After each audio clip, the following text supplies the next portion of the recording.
கர்த்தர் அதிசயங்களை செய்கிறார். ஊழியங்கள் வழங்கும் ஜீவ வார்த்தை. ஆண்டவராகிய இயேசு கிறிஸ்துவ நாமத்தினாலே உங்களை வாழ்த்துகிறேன். இயேசுவின் நாமத்தில் உங்களை ஆசீர்வதிக்கிறேன்.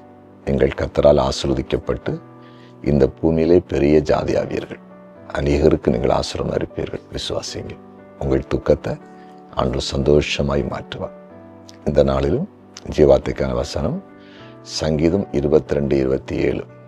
பூமியின் எல்லைகளெல்லாம் நினைவு கூர்ந்து கர்த்தரிடத்தில் திரும்பும், ஜாதிகளுடைய சந்ததிகளெல்லாம் உமது சமூகத்தில் தொழுது கொள்ளும். பூமியின் எல்லைகளெல்லாம் நினைவு கூர்ந்து கர்த்தரிடத்தில் திரும்பும். கர்த்தரிடத்தில் திரும்பும். கர்த்தரிடத்தில் திரும்புவார்கள் பூமியில் இருக்கிற மக்கள். ஆண்டவருக்கு நேராய் திரும்புவது, ஒரு யூட்டன் அடிப்பது. இன்னைக்கு அநேகருடைய வாழ்க்கை தேவனுக்கு நேராக இல்லை, ஆண்டவருக்கு நேராக இல்லை. தானே ஒரு கட்டுப்பாடு இல்லாத ஒரு வாகனம் போகிற மாதிரி இஷ்டத்து போயிட்டு இருக்கிறாங்க. அவங்க வழியிலே நடக்கிறாங்க. தேவன் அவங்க கூட இல்லை. அவங்கள கைவிட்டுட்டார். இஷ்டத்து போயிட்டு வாழ்க்கையில் நிம்மதியை இழந்து, சமாதானத்தை இழந்து, ஆயுஷ் நாட்களை இழந்து நிற்கதி அநேக குடும்பங்களில் பூமியில் நிற்கிறாங்க. பெரிய பெரிய ஆட்கள் நிற்கிறாங்க. ஆனால் ஆண்டவர் பக்கமாய் திரும்போது அது மிக ஒரு பாக்கியம். அது ஒரு பெரிய பாக்கியம். ஆனால் இங்கே ஆண்டவர் தெளிவாக சொல்லியிருக்கிறாரு, பூமியின் எல்லைகளெல்லாம் நினைவு கூர்ந்து கர்த்தரிடத்தில் திரும்பும். நிச்சயமாக திரும்புவாங்க. பூமியில் இருக்கிற ஜனங்கள் ஆண்டவர் பக்கமாக வருவாங்க. ஏசப்பா பக்கமாக வருவாங்க. மெய் தேவனை அறிவாங்க. மந்திரவாதி தேடி போகிற மக்கள், குறியேக்கிற மக்கள் எல்லாம் கர்த்தரை நிச்சயமாக தேடி வருவாங்க.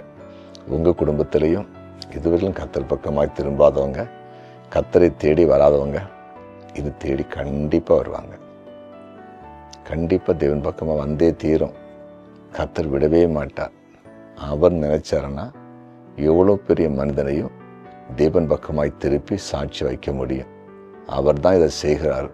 என்னை யாராலும் திருத்த முடியாது, யாராலும் என்னை காப்பாற்ற முடியாது, யாராலும் என்னை சபைக்கு கொண்டு போக முடியாது என்று மார்தட்டி கொண்டிருந்தவர்கள், பரியாசம் பண்ணி கொண்டிருந்தவர்கள், குறை சொன்னவர்கள், கர்த்தருடைய பிள்ளைகள் எழும்புனவர்கள் கூட தேவன் பக்கமாய் திரும்புவார்கள். கண்டிப்பாக திரும்புவாங்க. அது தேவனே செய்ய போகிறார். விசுவாசிங்க. உங்களுக்காக இப்போது ஜெபிக்க போகிறேன். அவருடைய பிரசன்னம் வெளிப்பட போகுது. ஜெபிக்கலாமா? ஜெபிக்கலாம். எங்கள் அன்பு ஆண்டவரே, பூமியில் உள்ள எல்லா ஜனங்களும் இடத்தில் திரும்பார் என்று சொன்னீங்களே, உமக்கு நேராய் ஜனங்களை திருப்போம். மனம்போன போக்கில் பெருமையில் அகப்பட்டு ஆண்டவரே, உம்முடைய பிள்ளைகள் அநேகர் மாட்டிக்கொண்டு கிடக்கிறாங்க. ஒவ்வொரு நீர் விடுதலையாக்கும்படியாக ஜெபிக்கிறேன். ஒவ்வொருடைய உமக்கு நேராக நீர் திருப்பும்படியாக ஜெபிக்கிறேன். ஒரு தெய்வீக பிரசன்னம், ஒரு தெய்வீக கிருபைப்பது எல்லாரையும் ஆளுகை செய்யட்டும். குறிப்பாக வியாதிப்பட்டவர்களை இப்போ தொடங்க.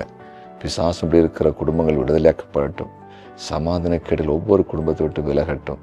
குறிப்பாக ஆண்டவரே, நம்முடைய பிள்ளைகளுடைய கையின் பிரயாசங்களை ஆசீர்வதிச்சிருங்க, மேன்மைப்படுத்துங்க, பெரிய ஜாதியாக்கும்படியாக ஜெபிக்கிறோம்.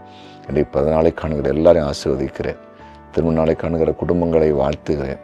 ஒரு பெரிய சாட்சியை நிறுத்தும். இயேசுவின் நாமத்தில் பிதாவே, ஆமென்.